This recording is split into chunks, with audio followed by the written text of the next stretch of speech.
The first time he told me to stay away, he didn't raise his voice, simply looked me in the eyes, calm and detached, as if my entire existence barely mattered. The cruelest thing wasn't his words, but how much they sounded like the truth. I still remember that night. The dorm hallway smelled faintly of pizza and detergent, the fluorescent lights buzzing above us. I had worked up the courage to ask him if he wanted to grab dinner together, my heart pounding so loudly I thought everyone could hear it.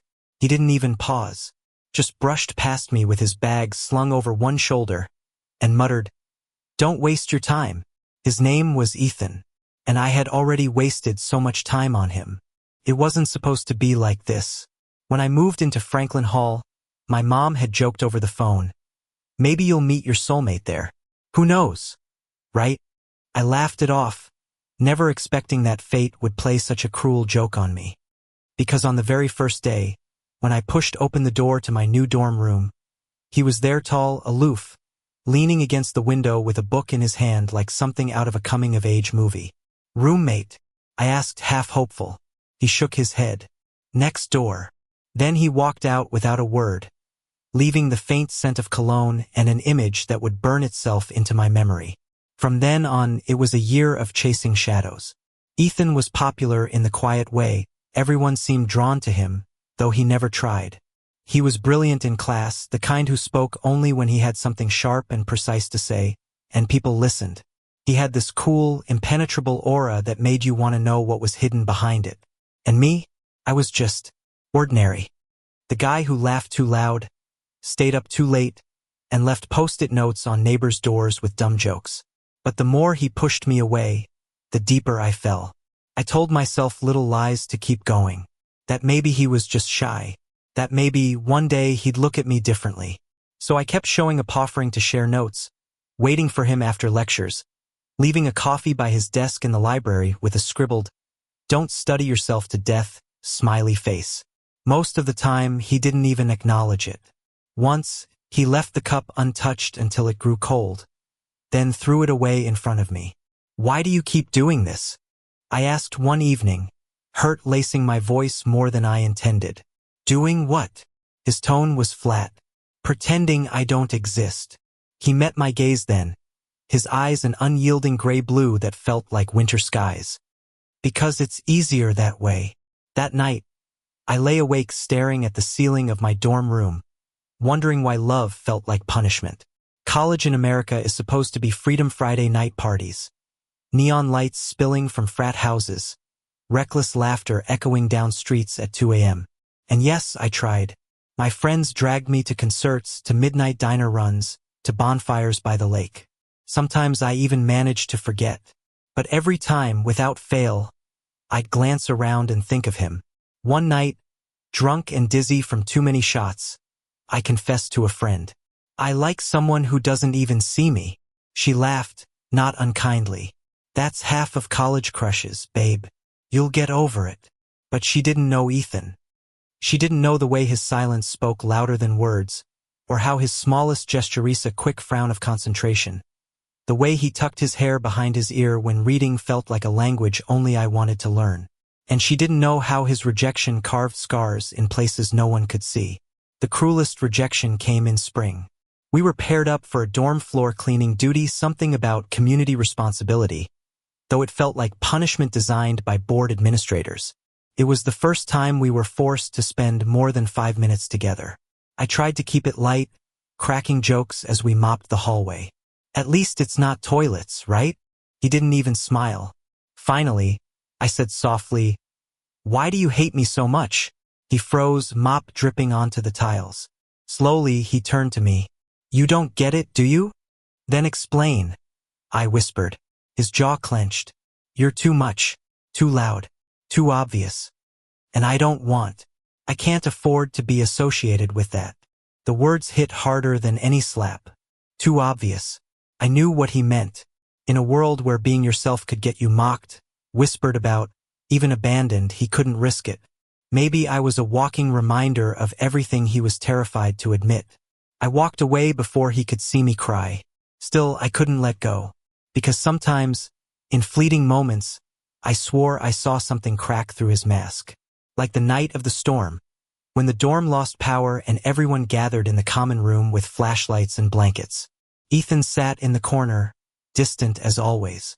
But when thunder shook the windows, he flinched, and for a second, his eyes met mine with something raw, almost vulnerable. I sat beside him, close but not touching. He didn't push me away. In that silence, with rain pounding the glass, I let myself believe there was hope. But hope is a dangerous thing. By summer, I was exhausted. My grades slipped. My smiles felt forced. My friends asked if I was okay. I lied, of course. Said I was just stressed. Said I was fine. But inside, my chest felt hollow.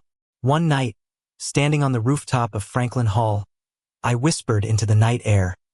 Maybe Mom was wrong. Maybe soulmates don't exist. Behind me, a voice answered low, familiar. Or maybe they do, and we're just too afraid to admit it. I spun around. Ethan stood there, his hair tousled by the wind, his expression unreadable. For a long moment, we just stared at each other, the city lights glittering below us. And for the first time, I didn't feel the distance. His words hung in the air, trembling like the night wind around us. Or maybe they do, and we're just too afraid to admit it. I felt my chest tighten, like the rooftop itself had tilted. For a year I had chased, begged, endured the sting of rejection. Yet here he was offering me the very thing I had stopped allowing myself to dream of. But pain has its own memory. I heard his past words echo. Too much, too loud, too obvious. I stepped back, voice hoarse. Do you have any idea what it felt like, Ethan? You crushed me, over and over again. And now, just like that, you expect me to believe you. His face flinched, but his voice stayed steady. No, I don't expect you to believe me. Not after everything I said. His throat worked, words catching like broken glass. I was scared. I laughed bitterly. Scared of what? Me? Or yourself? For a moment, silence. Then he whispered, both. The rooftop lights buzzed. The world hushed around us except for the sound of our breathing.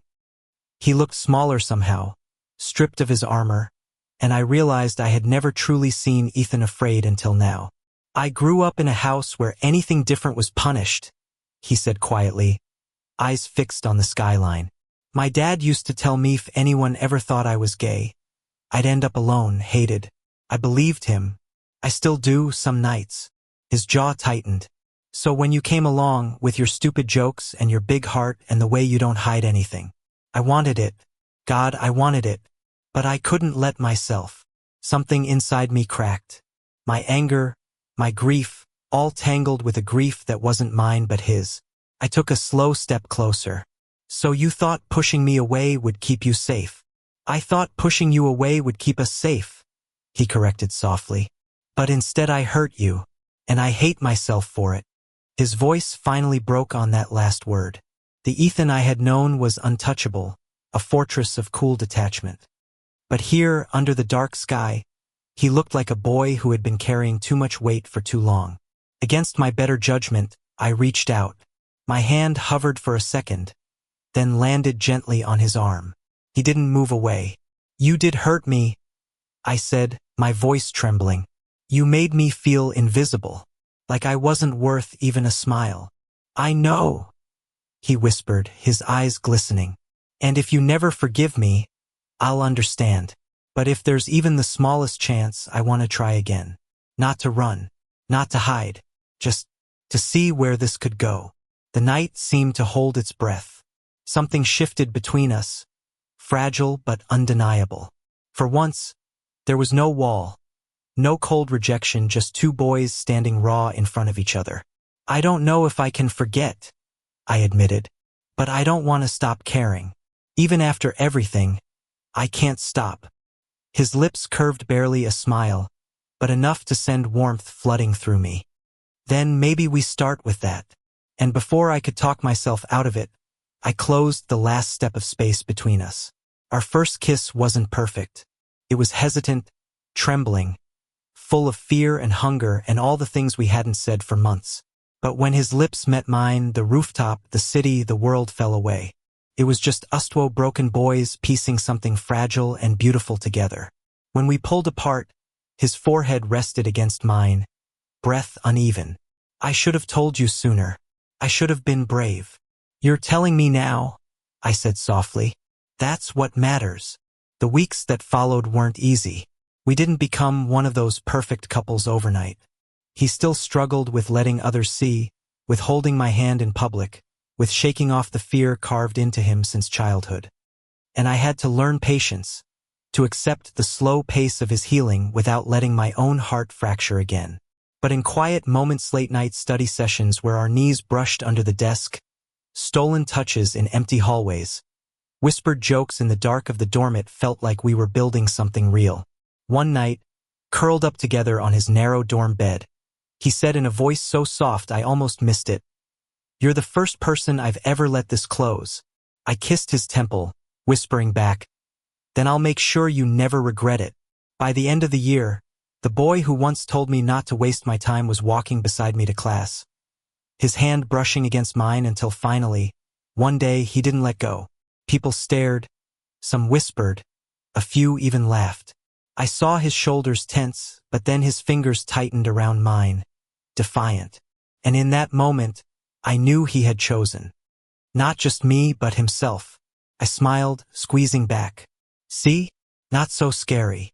He exhaled a shaky laugh. "Maybe not. Not with you." The summer sun spilled golden across the campus as we walked together, the world loud and alive around us. A year ago, I had been just a foolish boy chasing someone who wanted nothing to do with me. Now I was standing beside him, not as a shadow, not as a fool, but as something closer to equal. And even though I knew life wouldn't always be kind, that fear and prejudice would still lurk in corners of the world, I also knew this. We had already survived the hardest part. We had found each other in spite of it all. And that was enough. 1 year chasing a dorm mate had left me bruised, broken, and doubting everything I believed about love. But standing there with his hand in mine, I realized something my mother said all those months ago was right after all. Maybe soulmates do exist.